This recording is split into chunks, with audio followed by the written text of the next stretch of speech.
सुप्रिया, तुम्हें क्या लगा मैंने सब कुछ काका के लिए किया? नहीं सुप्रिया, बहुत कुछ मैंने अपने लिए भी किया। वो बाजरे का खिचा, वो घास पर नीचे बैठकर धूप सेंकते मूंगफली खाना, वो घासीलाल के बेसन के पकौड़ों और देसी घी की जलेबी की बातें, वो होली में बनने वाली माँ और काकी के हाथों की बनी हींग वाली कचौरियाँ, मावे की गुजिया, सब बातों में ही थी। कहानी शुरू करने से पहले हमारे चैनल कहानियाँ 7.4 को प्लीज सब्सक्राइब एंड लाइक अवश्य करें ताकि हमें मोटिवेशन मिलता रहे, ताकि आप लोगों के लिए नया नया कहानी लाता रहूं। आइए कहानी शुरू करते हैं। अपना बड़ा कद दिखाकर मैं उन्हें भावहीन नहीं करना चाहता था। पुरानी संजोई यादें और उन दिनों की मीठी कसक कुछ काका और कुछ मेरे मन को उद्वेलित कर गई। पुराने संस्मरणों की सुंदर लेखनी मन पर सुकून अंकित कर गई। आज की भागम भाग और दिखावे की दुनिया में ऐसा सुकून संतोष मिलना लगभग असंभव है। तुम नाराज थीं, पर मैं काका के चेहरे पर खुद के ना बदलने का संतोष भाव देख पा रहा था। वो गौरवान्वित थे कि उनके मुकुंद का समय जरूर बदला है, रहन सहन भी बदला है, पर उसके मन के भाव पुराने लोगों के प्रति वही है। मम्मी जी, आप जरा चाचा जी को कुर्सी पर बैठने को कहिए, देखिए तो लॉन में कैसे बैठे हैं। बहू सुप्रिया के कहने पर मालती ने लॉन की ओर देखा। काका भैरोमल आराम से घुटने तक धोती खिसकाए मूंगफली टूंदते हुए धीरे धीरे तेल से घुटने की मालिश कर रहे थे।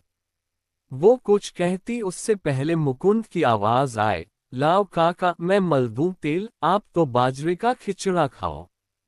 मुकुंद के हाथ से खिचड़े का कटोरा पकड़ते काका गदगद हो बोले, इतना बड़ा आदमी हो गया महारा मुकुंद, पर जरा भी नहीं बदला, तू भी खाना।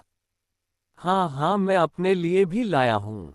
मुकुंद को बड़े स्वाद से चटखारे लेकर उंगली से खिचड़ा चखते देख सुप्रिया गुस्से से भर गई। तभी, अपने साहब कितने सादे हैं। सच कहें तो बिल्कुल अपने जैसे हैं, रोब दाब बाहर ही रखते हैं। किसी की फुसफुसाहट पर सुप्रिया ने पलटकर देखा कि घर सर्वेंट घास पर बैठे मुकुंद को अपने काका के घुटनों पर तेल लगाते और खिचड़े का स्वाद लेते विस्मय से बातें कर रहे थे। खिचड़ा कटोरे में सुलगते काका के गंवाईपन पर सुप्रिया ने माथा पकड़ लिया। चिंता में उसने आसपास देखा। पॉश कॉलोनी के लॉन का ये दृश्य सहज ही आसपास के घरों की बालकनी अथवा छतों से देखा जा सकता था। लॉन में कल तक नजर आने वाले लॉन टेबल, कॉफी के कप, केतनी आज गायब थे। उन सब की जगह वहां आज घास में आराम से लेटे काका और पास ही नीचे रखा खिचड़े का कटोरा नजर आ रहा था। जिस खूबसूरत लॉन में सुप्रिया पति मुकुंद के साथ आराम कुर्सी पर बैठी चाय कॉफी की चुस्कियां भरती दिखाई पड़ती थी, वहां आज पति मुकुंद अपने भैरोमल काका के साथ घास पर पालथी मारे बैठे खिचड़ा खाते दिख रहे थे। आसपास के ऊंचे पदों पर आसीन सभ्य अभिजात्य समाज के लोग क्या देखते सोचते होंगे कि कैसे गंवई रिश्तेदार हैं। सोच सोच कर सुप्रिया की जान निकली जा रही थी। भैरामल काका से सगा तो क्या, दूर दूर तक खून का रिश्ता नहीं है, फिर भी सास और पति का उनसे लगाव देख वह हतप्रभ थी। हफ्ता पूर्व ही एक दिन भैरोमल काका से मिलने की इच्छा मालती देवी ने जाहिर की और मां की इच्छा का मान रखते हुए मुकुंद ने उन्हें फोन लगाया तो, क्यों रे मुकुंद, इतना बड़ा आदमी हो गया कि अपने काका को ही भूल गया। जाने कब प्रभु तुझसे मिलाएंगे भी या नहीं। मन को छूती उनकी आवाज मुकुंद अनसुना नहीं कर पाए। अमेरिका जाने से पहले सहसा काका से मिलने की इच्छा जाग गई। बूढ़े हो चुके भैरोमल काका मुकुंद के पास आकर उनसे मिलकर पुरानी यादों की खुशबू से खुद को सराबोर करना चाहते थे। मुकुंद ने सुप्रिया को समझाया, भरतपुर से काका आ रहे हैं। मैं और माँ खुद ही भरतपुर जाकर मिल आते, पर उनकी बातों से लगा कि काका स्वयं यहाँ आना चाहते हैं। ऐसे में आने से मना करना सही नहीं होगा। उनके घुटने में दर्द रहता है, यहाँ किसी डॉक्टर को दिखा भी दूंगा। ये सुनकर सुप्रिया ने साधारण प्रतिक्रिया दी, पर जब उसने काका के लिए अपने पति की चाल ढाल में बदलाव देखे और भैरोमल काका का रहन सहन देखा, तो वह कोफ में भर गई। सरल स्वभाव भैरोमल को इस बात का भान भी नहीं था कि उनके आने से घर में कैसा बवंडर मचा है। छोटे से कस्बे से मुकुंद और उसके परिवार से मिलने की इच्छा लिए आए भैरोमल काका मुकुंद की तर्क की, उसकी सादगी और अपनत्व से भरे स्वभाव पर रीझे आह्लादित थे, पर सुप्रिया उनके जाने के दिन गिन रही थी। वो क्या आए, घर घर ही नहीं रह गया।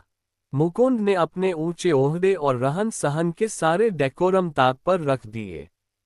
भैरोमल काका को नर्म बिस्तर पर नींद नहीं आती है, तो वह नीचे सख्त गद्दा बिछाकर सो जाते हैं।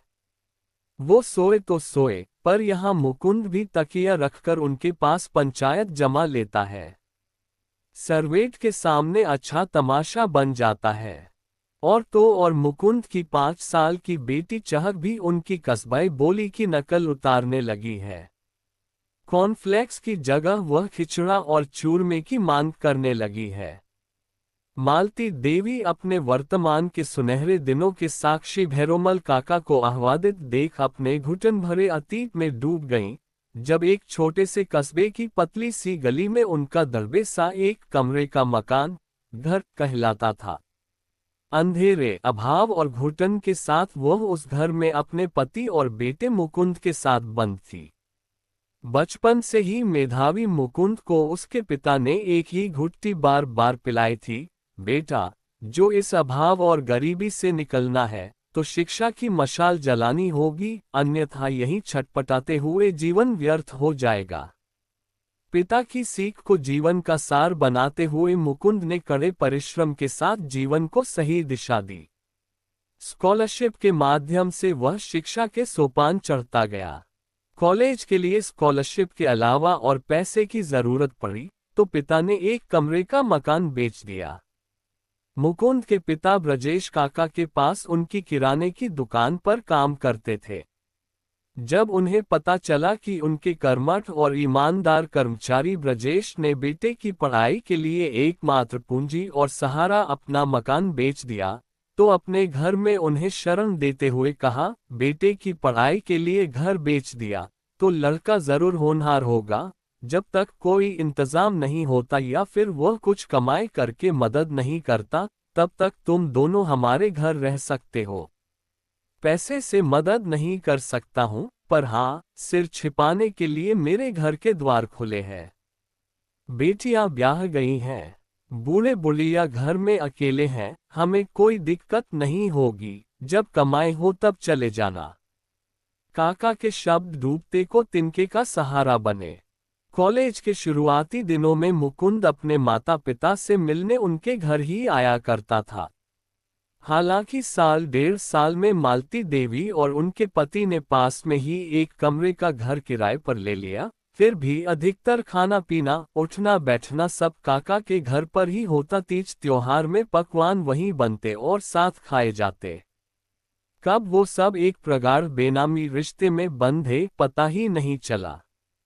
मुकुंद कॉलेज वापस जाता तो काकी गोंद के लड्डू और चिवड़ा बांध देती।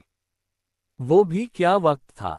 नीचे दालान, एक कोठरी, एक बड़ा और छोटा कमरा और ऊपर एक कोठरी और बिना प्लास्टर का एक छोटा सा कमरा। छोटी सी छत वाला काका का मकान किसी हवेली से कम नहीं लगता था। उन 4-5 सालों में मुकुंद ने उत्तरोत्तर प्रगति की।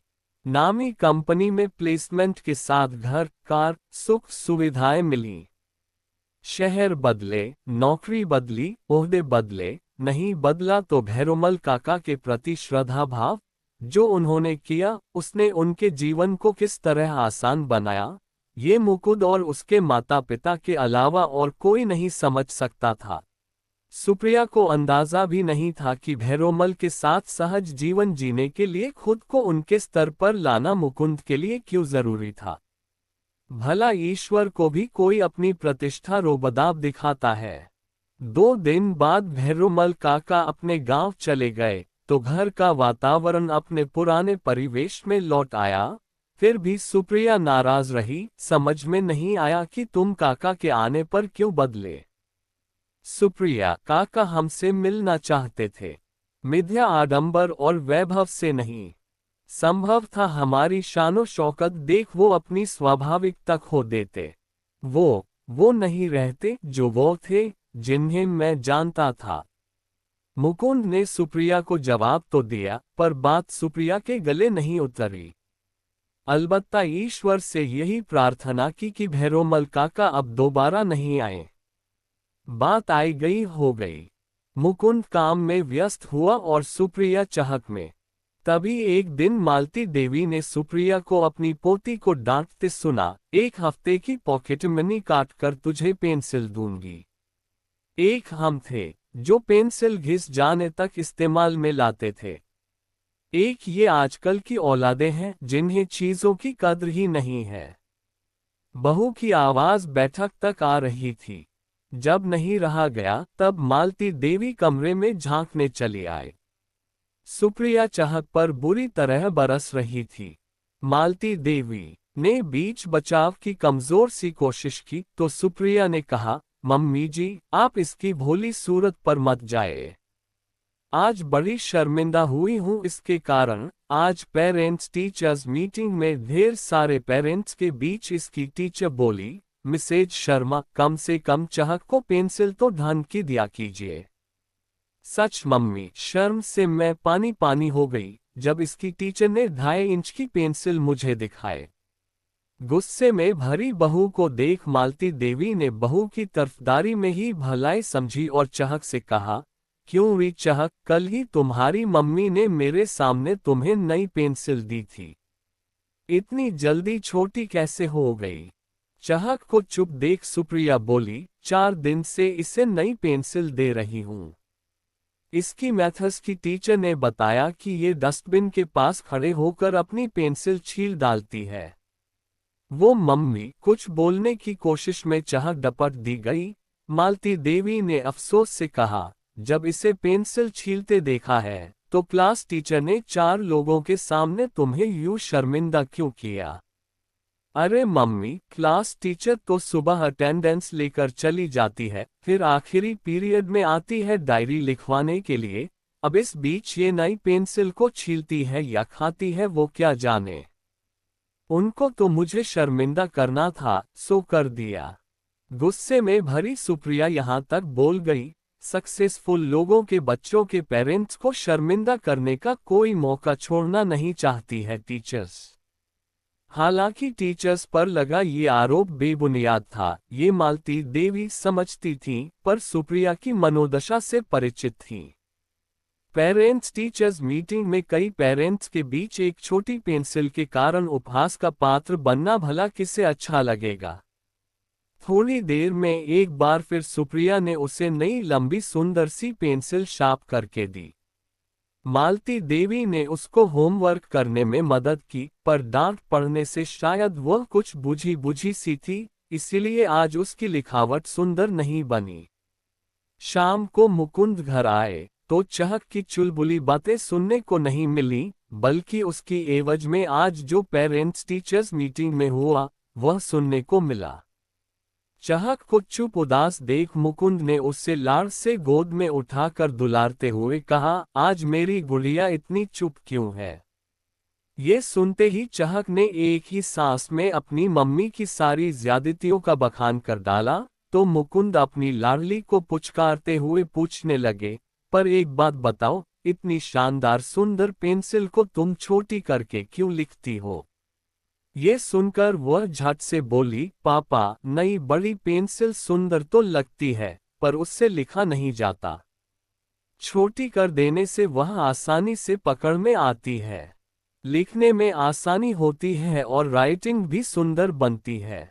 सहजता से चहक ने अपनी बात कही, जिसे सुन पल भर को सन्नाटा छा गया। वस्तुस्थिति को देखने का नजरिया टीचर्स का, स्वयं का और चहक का कितना उलट था। चहक का नन्हा मन अपनी सुविधा और बेहतर प्रदर्शन की चाह में पेंसिल की सुंदरता को दरकिनार कर उसकी लंबाई घटाकर पकड़ने योग्य बना लेता था। उसकी मंशा साफ थी, छोटे बच्चे शायद यूं ही सहजता से अपनी समस्या का हल निकाल लेते हैं। जो उसने अभी कहा है, ये काश उसकी टीचर ने भी सुना होता, आसपास के पेरेंट्स ने भी सुना होता, तो कितना अच्छा होता। आज उसको अपनी बात कहने का मौका ना देने के अपराध बोध से भरी सुप्रिया ने उसे गले से लगा लिया।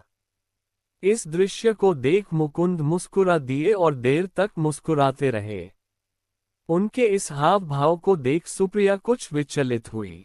उसे लगा मुकुंद कुछ कहना चाहते हैं पर कह नहीं पा रहे हैं।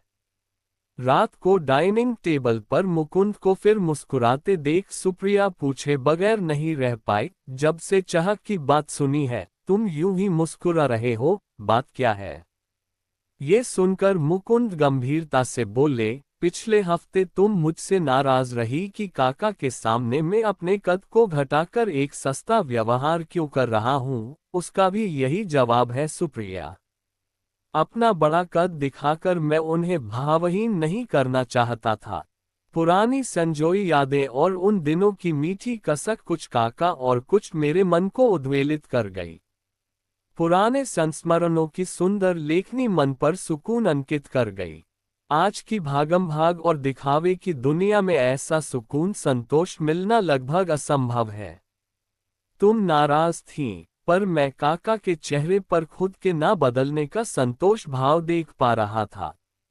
वो गौरवान्वित थे कि उनके मुकुंद का समय जरूर बदला है, रहन सहन भी बदला है, पर उसके मन के भाव पुराने लोगों के प्रति वही है।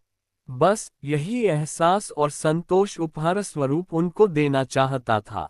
मुकुंद की बात समझकर सुप्रिया हथियार डालती हुई सी बोली, तर्क की करना गुनाह नहीं है, उसे किसी के लिए छिपाना सही नहीं है।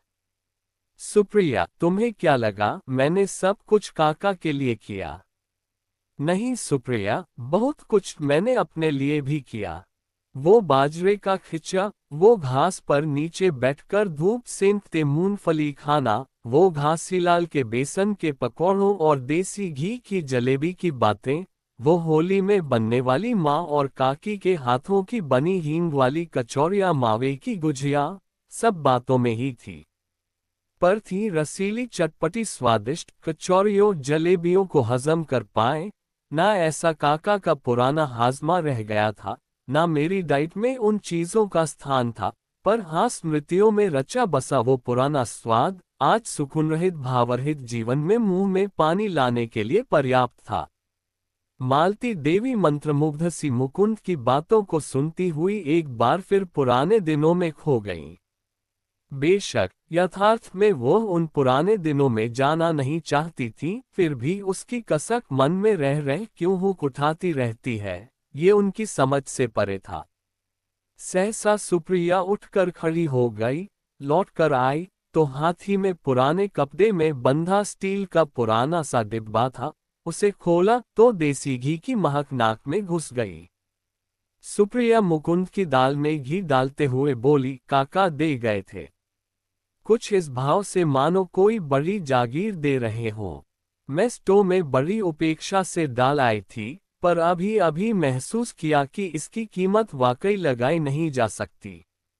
अनमोल है। मालती देवी ने चुपके से आंसू पोंछ लिए और मुकुंद ने कुछ गर्व और प्यार से सुप्रिया का हाथ चुपके से पकड़ते हुए उसे थैंक्स कह दिया।